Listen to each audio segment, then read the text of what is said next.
Okay, here we go. So what I decided to do is start going through the back of the book and signals and do each one and just let you know what my how I do things and maybe get into some signals are deeper than others. Obviously, the start is very simple, but I have examples of what to do and what not to do. Again, I'm gonna show I think 7 or 8 today, and then we'll continue on. I think next week we got something different. We're gonna try to do some tough calls next week instead of just some videos of me showing referee signals. So here we go. This one is noted as signal number 4.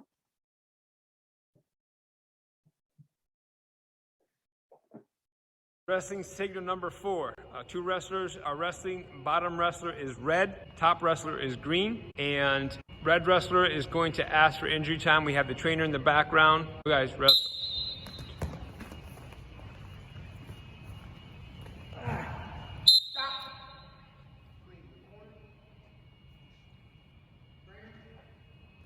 Start injury time. So the trainer approached the wrestler. That's when Titus identified to the table to start injury time, and he sent the green wrestler to his corner to stay away. Great job. Okay, we're back at Belmont Abbey Wrestling. So that one was pretty simple. However, there's some officials that'll just go like this, or just tell the head table to start injury time or whatever time that they're asking for. So just make sure you use that signal, please. Here we go. This is I think starting. We have John and we have Connor from the team, and we're going to demonstrate. Okay, we're back at Belmont Abbey Wrestling. We have John and we have Connor from the team, and we're going to demonstrate referee signal number 1. And put my hands in between, start the match, and roll back. Set. Now that's a good start. Guys, this is not a good starting position. That is not a good starting position. This is not a good starting position. I've seen some guys do this, I don't know why. There's no need. A fist. You're throwing a fist in between 2 wrestlers that are about to engage. What's gonna happen?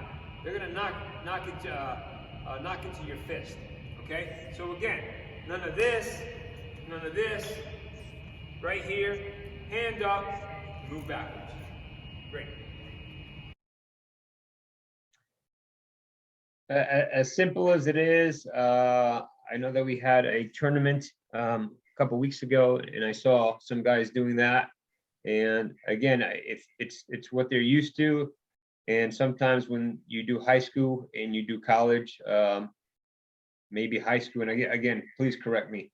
Maybe high school doesn't care that much, but again, wrestling is a little. I mean, sorry, college is a little different. We want to make sure that those mechanics are up to snuff. This is Titus Galbo, NCAA and Big 12 official, and we're going to have the showing of referee signal number 2 when the guys are pummeling in and we want to stop the match.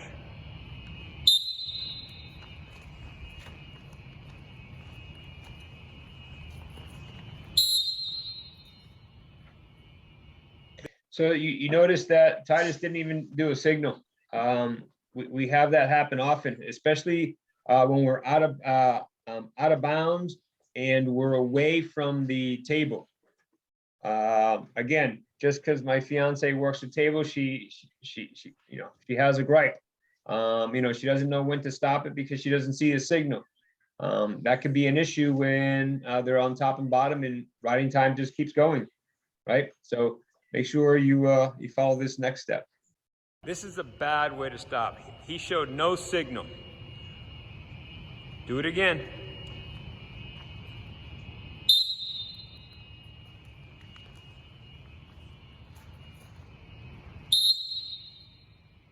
That is a great signal. to stop the match. One hand, just like referee signal number 2. We're going to show you another one.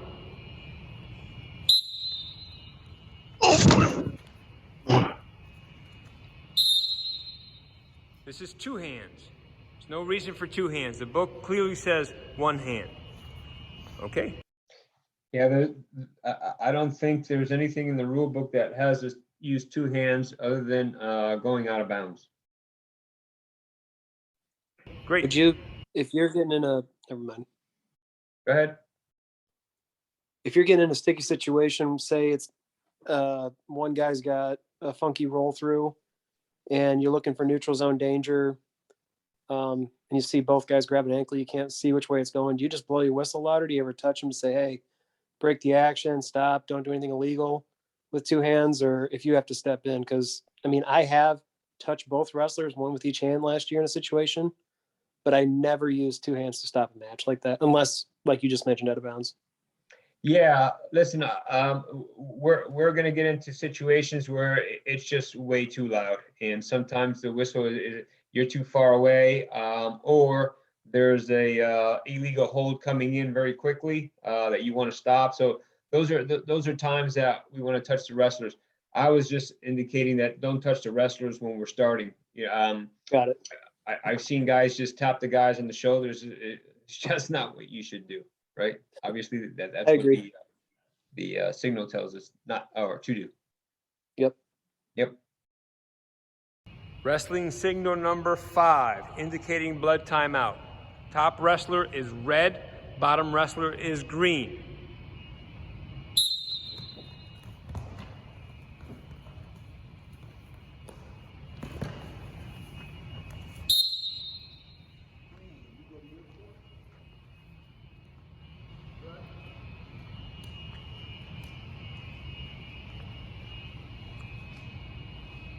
So Titus is a good distance away from the coach and the wrestler. That well, they taking care of that, and he's looking to make sure that it's taken care of. And once it's done, we can continue wrestling. So again, that was a simple illustration of what happens when we go into the corner. But you know, sometimes the kid is just sitting in the center of the mat, and the trainer or the coach comes over to the center of the mat with the wrestler, and then they walk over or whatever they have to do. But just make sure you send that other wrestler to the opponent to the other side. Hold on, guys. I have to hook up my cable.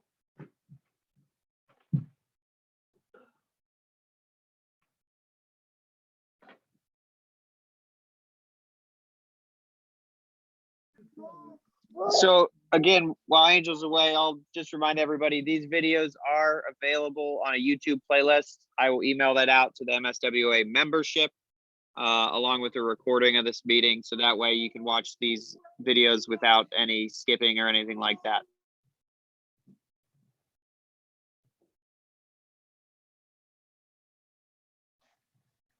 Thank you, Craig.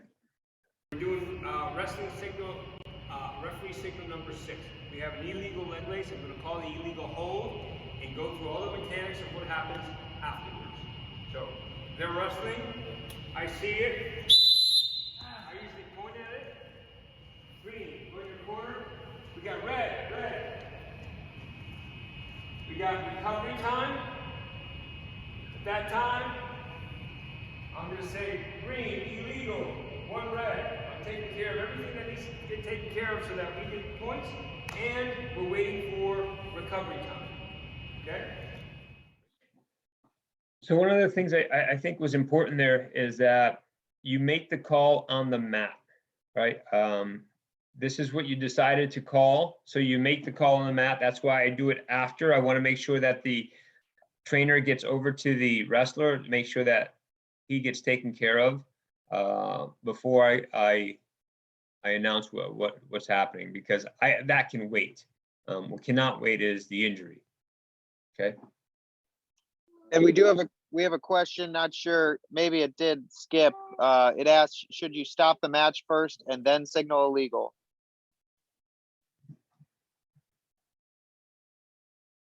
So, okay, should you stop the match first and second legal?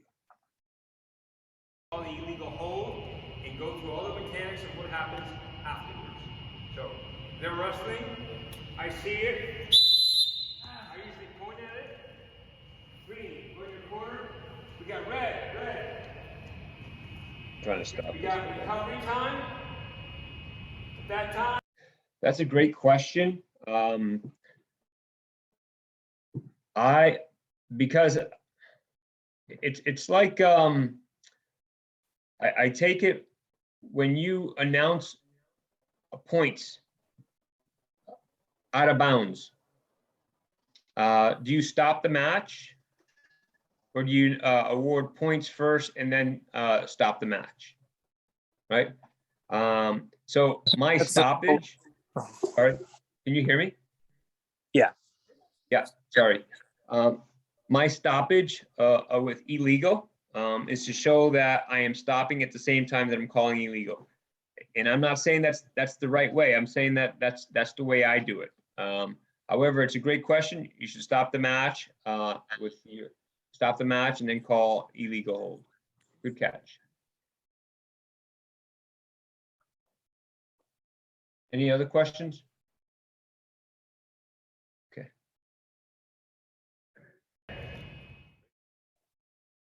Okay, we're gonna do referee signal number 9, indicating no control. Now, no control is basically your hands out, and this is, I know there's a lot of discussion, this is not Flappy Bird, okay? We're not trying to fly. We're just trying to signal that there's no control, okay? So they're gonna get into a situation where there's no control, and I'm gonna display what happens at that point. Go ahead. So, no control.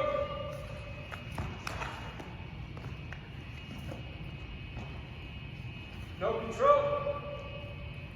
Notice how I didn't say no control for the extent of that whole scramble. You can say it 1 or 2 times and let wrestling happen. Then about 10 seconds later, do it again. Okay? If in fact they're still in a no control position. So I just used the words from the mechanics handbook that Nick, Kevin, and Matt did, just to go ahead and make a no control signal. And about 10 seconds later, call it again. I remember long ago, there was a scramble for 2 minutes and 59 seconds. I swear to God, I had my hands out there for that long. My hands were tired. I learned real quick not to put my hands out there for that long. This is referee signal number 11. We're going to have a shot that goes out of bounds, and the referee is going to call the correct signal.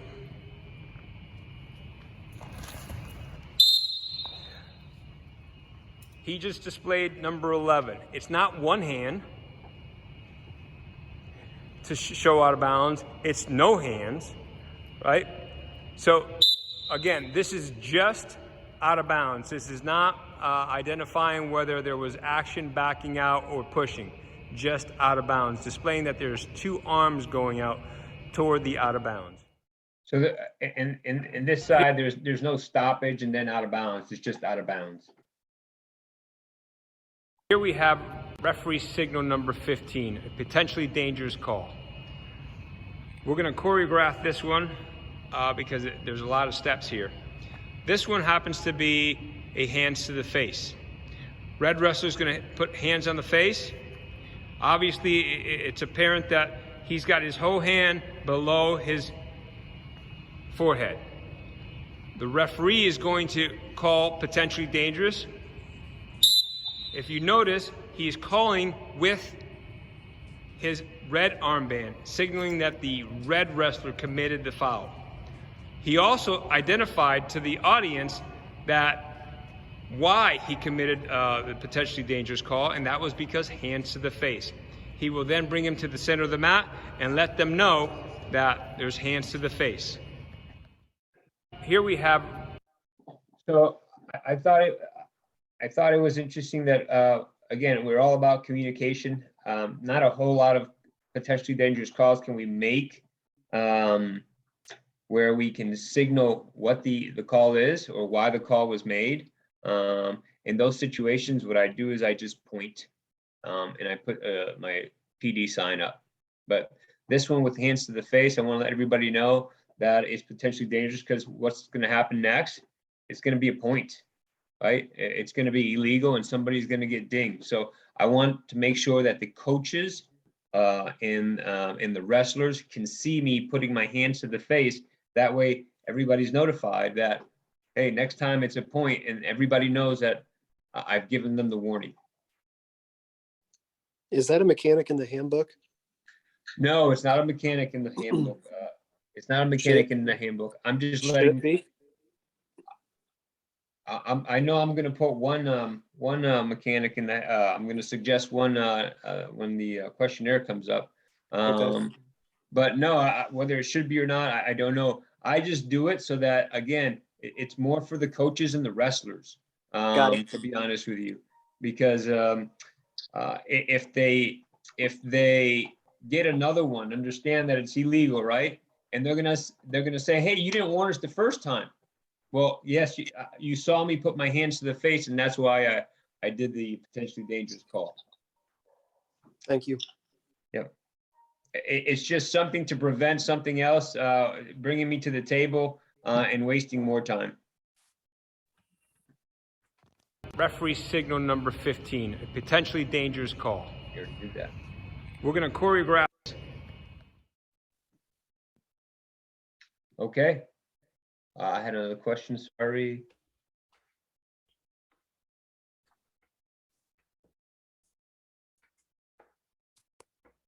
Yeah, Kevin, I got that. Thanks. I think big bugs, sorry.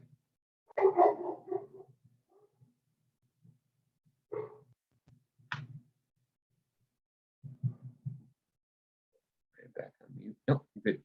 Okay. Angel, when you Yes. have a potentially dangerous situation where, I mean, it's just a kind of leg pass funk situation, are you as concerned about, you know, which wrestler is now committing the potentially dangerous act? I mean, one could be putting himself in that position while the other wrestler kind of holds his leg. Yeah, listen, if you've done this long enough, you try to let it go as much as you can, but at the same time, you try to hold back as well, because not all of us are limber. I would use the phrase that's what you get paid for, right? That's a call that you got to make. That's where you earn your money, because one coach is going to bitch and moan and the other one's not. He put himself there. This is what I hear all the time. Just know that just because he put himself there doesn't mean that you're not responsible for their safety. Okay, so understand that you're responsible for that, whether they put themselves there or not.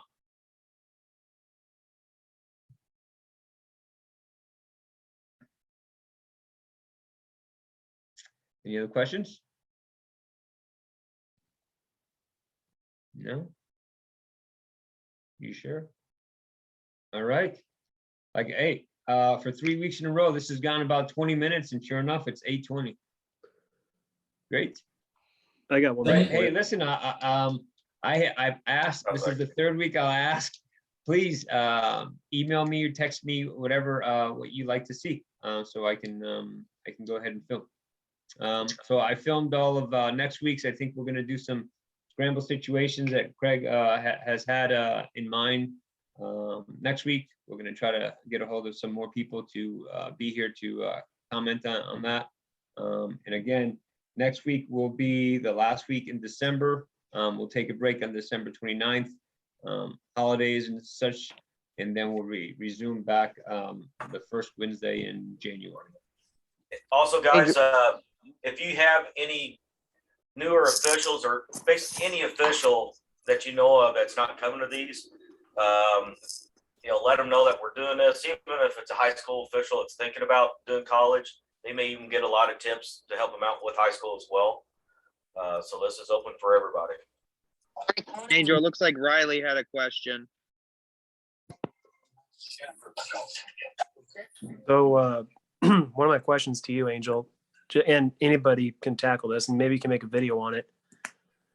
You got a guy on top, cranking on the other guy's shoulder, putting it above, obviously, angles. And Angel, you said it perfectly. Like, just because one guy's cranking it there, you got to be responsible for the safety. Can you make a video showing where you're going to stop a match when the guy's shoulder's getting cranked on to the point where you think it's potentially dangerous, the point where it leads to stalling? Like, that's one area I struggle with and look at. I usually let the situation resolve itself because, like you said, Angel, there's some wrestlers who are not as limber and some guys that are Gumby. And usually it's the Gumby wrestlers that I'm like, is he really dislocating his shoulder or is that normal? Like, I mean, that's just something that we deal with body types from 125 pounds to heavyweight. So it's different for everybody. Yep, no, I can try to do that. I'll be careful with that. I'll definitely get Tim's advice on that so that I'm not putting something out there that's not supposed to be. Well, yes, thank you. And this is awesome, by the way. I wish some more guys would do this. Thank you. Yep. Okay. I have a quick question, if you would. Who is it? It's Butch Blankenship. I'm from Northwest Ohio. This is my first time tuning in. Okay. On the situation where it's the out of bounds and the signal with two hands to go out of bounds. And I'm a high school official. And so I was trying to relate. And would you signal the hand straight out or to signal the stop of the match? Or would you signal the out of bounds first and then the hand signal for stopping of the match? Neither. I would just signal out of bounds. All right. Yep. Somebody's got some good TV going on there. Yeah, I second what Angel said. The stop signal is not necessary on out of bounds situations. And Tim even made mention of this when we were at Tulsa at the ICWOA conference.